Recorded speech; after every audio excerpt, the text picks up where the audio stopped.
নমস্কার বন্ধুরা, মেঘার সাথে বাঙালিয়ানার আরও একটি নতুন পর্বে আপনাদের সবাইকে স্বাগত।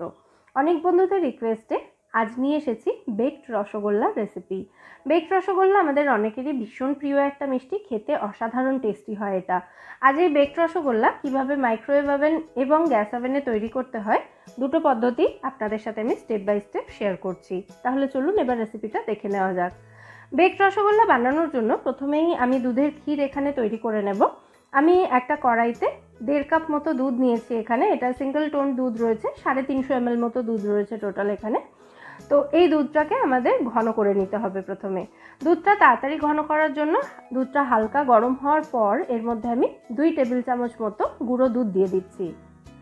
আমুল স্প্রেড যে 10 টাকা দামের প্যাকেটগুলো হয় সেগুলো একটা এখানে আপনারা ব্যবহার করতে পারেন। গুঁড়ো দুধটা দেওয়ার পর একটা স্প্যাচুলা দিয়ে এটাকে ভালো করে মিশিয়ে দিচ্ছি আমি লিকুইড দুধটার সাথে। গুঁড়ো দুধটা দেওয়ার ফলে খুব তাড়াতাড়ি দুধটা ঘন হয়ে ক্ষীর তৈরি হয়ে যাবে। দেখুন দুধটা ফুটতে শুরু করেছে। এবার আমি গ্যাসের ফ্লেমটা মিডিয়াম রেখে 5 থেকে 6 মিনিট দুধটাকে ফুটিয়ে ঘন করে নেব। প্রায় 5 মিনিট মতো ফোটানোর পর দুধটা দেখুন এখন অনেকটাই ঘন হয়ে গেছে। এবার আমি এর মধ্যে চিনি দিচ্ছি। অবশ্যই যে যার স্বাদ অনুযায়ী দেবেন, মানে যে যেমন মিষ্টি খেতে পছন্দ করেন সেই অনুযায়ী চিনি দেবেন। আমি এখানে 2.5 টেবিল চামচ মতো চিনি দিলাম। তারপর এটাকে ভালো করে ক্ষীরের সাথে মিশিয়ে দিচ্ছি। চিনিটা যদি প্রথমেই দিয়ে দেওয়া হতো তাহলে কিন্তু দুধটা ঘন করতে করতে দুধের কালারটা একটু লালচে হয়ে যেত, সেই জন্য চিনিটা দুধ ঘন করার পর আমি এখানে দিলাম। চিনিটা গলে গিয়ে এই ক্ষীরটা আবারও একটু পাতলা হয়ে গিয়েছিল, সেই জন্য গ্যাসের ফ্লেমটা হাই করে দিয়ে আমি আরও 2 মিনিট এটাকে একটু ফুটিয়ে ঘন করে নিলাম।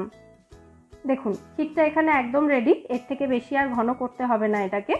আর এই ক্ষীরটা তৈরি করার সময় আপনারা এলাচ গুঁড়ো বা কেশর দিয়ে দিতে পারেন এর মধ্যে ফ্লেভারের জন্য।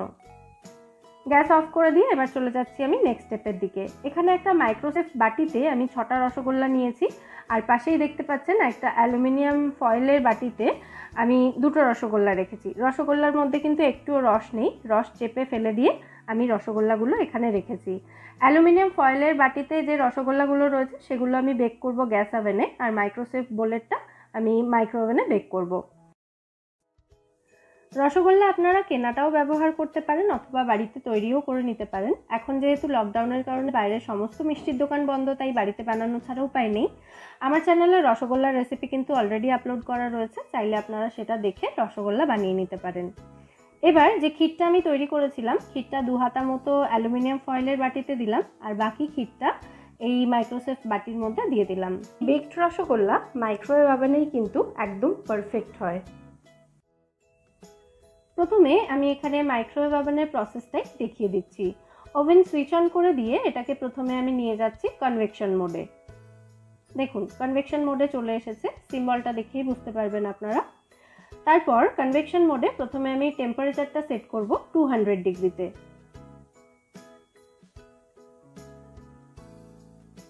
200 ডিগ্রিতে টেম্পারেচার সেট করে দিয়েছি। এবার সেট করব টাইমটা। কেক বা বিস্কিট বেক করার সময় আমরা যেরকম 10 মিনিট ধরে ওভেনটাকে প্রিহিট করাই, ততক্ষণ টাইম দেওয়ার কিন্তু কোনো প্রয়োজন নেই। 3 থেকে 4 মিনিট প্রিহিট করে নিলে যথেষ্ট। টাইমটা আমি 3 মিনিট সেট করে দিয়েছি। এবার স্টার্ট বাটন প্রেস করে দিচ্ছি, তাতে ওভেন প্রিহিট হতে শুরু হয়ে যাবে। আর ওভেনের মধ্যে আগে থেকেই কিন্তু আমি হায়ার র্যাকটা রেখে দিয়েছি। 3 মিনিট শেষ হয়ে গেছে, টাইম এখানে স্টপ হয়ে গেছে, দেখতেই পাচ্ছেন। এবার আমি ওভেনের দরজাটা খুলে রসগোল্লার বাটিটা হায়ার র্যাকের ওপরে বসিয়ে দিলাম। হায়ার র্যাক ইউজ করলে কালারটা খুব ভালো আসবে। আপনাদের কাছে হায়ার র্যাক যদি না থাকে আপনারা কিন্তু এটা লোয়ার র্যাকেও করতে পারবেন। দরজাটা আমি বন্ধ করে দিলাম, দিয়ে এটাকে আবার আমি কনভেকশন মোডে নিয়ে যাচ্ছি। আমার ওভেনটাতে এরকম বারবার এটাকে সেট করে দিতে হয়, কোনো অপশান সেভাবে নেই আলাদা করে। কনভেকশন মোডে এবার আমি টেম্পারেচার সেট করেছি 180 ডিগ্রি, 200 কিন্তু আর করিনি। এবার টাইমটা সেট করে দিচ্ছি আমি 8 মিনিটের জন্য। 180 ডিগ্রিতে 8 মিনিট এটাকে এবার বেক হতে দেব। স্টার্ট করে দিলাম। এটা বেক করার পর তারপর আমি কিছুক্ষণ এটাকে গ্রিল করব। 8 মিনিট বেক করার পর আমি এটাকে একবার বের করে নিয়েছি। দেখুন এখন এটা ভালো মতো বেক হয়ে গেছে, কিন্তু এর মধ্যে একটুও কালার আসেনি। তো কালারটা আনার জন্য এটাকে আমি আবার রেখে দিচ্ছি র্যাক সমেত, রেখে এবার এটাকে গ্রিল করব।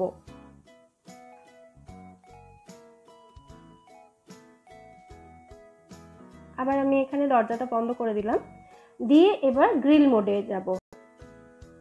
দেখুন জিতে চলে এসেছে এবং সিম্বল দেখেই বুঝতে পারছেন।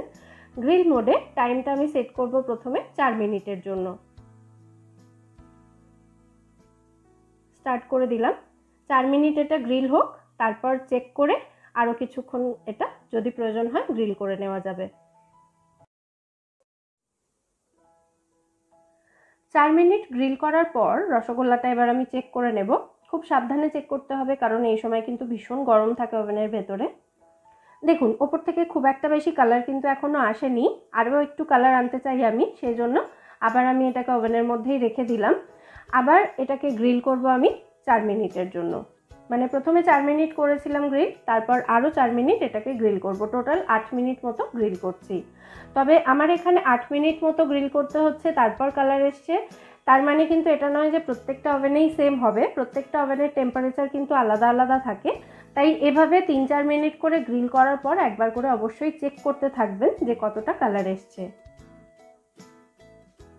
আমার এখানে যেটা 8 মিনিট সময় লেগেছে, হতে পারে আপনাদের ওভেনে 5 মিনিটেই হয়ে যাবে সেটা। আবারও 4 মিনিট হয়ে গেছে, এটাকে আমি গ্রিল করে নিয়েছি। এবার রসগোল্লাটা আরও একবার আমি চেক করে নেব। দেখুন এখন কিন্তু দুর্দান্ত কালার চলে এসছে। এর বেশি আর কালার আনার প্রয়োজন নেই, আর এর বেশি যদি আমি গ্রিল করি তাহলে এবার এই রসগোল্লাটা পুড়ে যাবে। তো এটাকে আমি এবার ওভেন থেকে বের করে নিচ্ছি। আমাদের মাইক্রোওয়েভ ওভেনে বেক করা বেকড রসগোল্লা একদম রেডি। এবার আমি দেখিয়ে দিচ্ছি গ্যাসে কিভাবে এই বেকড রসগোল্লা তৈরি করতে হবে। একটা কড়াই আমি গ্যাসে বসিয়ে সেটাকে ঢাকা দিয়ে মিডিয়াম ফ্লেমে রেখে খালি অবস্থায় গরম করে নিয়েছি 5 মিনিট মতো। মানে কেক বানানোর সময় যেরকম কড়াইটা খালি গরম করে নিই, সেরকমই এটাকে গরম করে নিয়েছি। তারপর কড়াইয়ের ঢাকনা খুলে এর মধ্যে একটা কেক টিন রেখে কেক টিনের ওপরে আমি এই রসগোল্লার বাটিটা বসিয়ে দিলাম। এবার কড়াইটাকে আবার ঢাকা দিয়ে গ্যাসের ফ্লেমটা এরকম মিডিয়াম রেখেই এটাকে 10 মিনিট মতো বেক হতে দিতে হবে। গ্যাসের ফ্লেমটা কিন্তু মিডিয়ামই রেখেছি। মিডিয়াম ফ্লেমেই আমি কড়াইটা খালি গরম করেছিলাম, আর বেক করার সময় মিডিয়াম ফ্লেমেই আমি রেখেছি। 10 মিনিট মিডিয়াম ফ্লেমে বেক করার পর আমি কড়াইয়ের ঢাকনাটা খুলে নিলাম। 10 মিনিট বেক করার পরেও ওপর থেকে কিন্তু একটুও কালার আসেনি, সেটা দেখতেই পাচ্ছেন, যেরকম সাদা ছিল সেরকম সাদাই রয়েছে এটা। তো এর ওপরে একটু কালার আনার জন্য আমি কড়াইটাকে আবার ঢাকা দিয়ে দেব, দিয়ে গ্যাসের ফ্লেমটা হাই করে এটাকে 2 মিনিট আরও বেক করে নেব। তাতে এর ওপরে হালকা একটা কালার চলে আসবে। তবে 2 মিনিটের বেশি কিন্তু রাখবেন না হাই ফ্লেমে, তাহলে এটা পুড়ে যাওয়ার চান্স থাকে। আর এখানে আমি অ্যালুমিনিয়াম ফয়েল ব্যবহার করেছি, আপনারা পারলে এটা অ্যাভয়েড করে কোনো মোটা কাচের বাটি যেগুলো হিট প্রুফ হয় সেগুলোতে এটা তৈরি করবেন।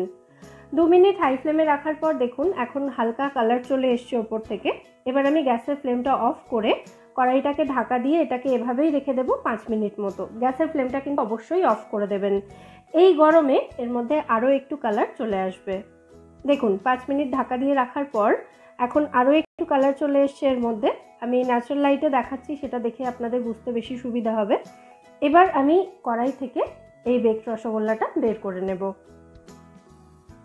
দেখুন এটা ন্যাচারাল লাইটে দেখাচ্ছি, এখন এর ওপরে হালকা কালার চলে এসছে, সেটা দেখে বোঝাই যাচ্ছে।